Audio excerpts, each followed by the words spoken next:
Наспротив жештените политички односи со јужниот сосед, локалните иницијативи на пелагониските општини со северниот регион на Грција ќе создадат услови за заедничко справување со пожарите.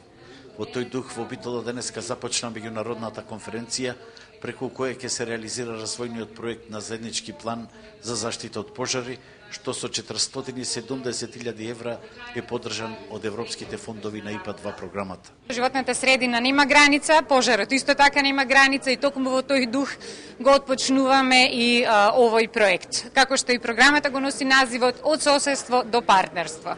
Последниот период овој регион, значи од македонска и од грчка страна, беше опфатен од многу големи пожари, на кои што стално имавме заедничка корелација и соработка.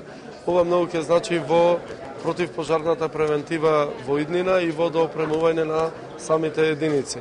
Првите луѓе на општината Лерин сметаат дека реализацијата на овој и вакви други заеднички проекти се поважни за квалитетот на живењето на овој простор отколку официјалните политики на двете држави. Оти ме тим политики асcolunde.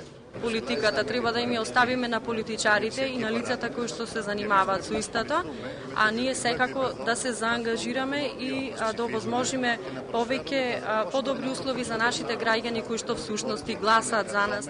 Покрај заедничкиот план за борба против пожари, една од целите е зајакнување на капацитетите на противпожарните единици со набавка на софистицирана опрема, мобилни екипи и заеднички мониторинг на прекуграничните ресурси.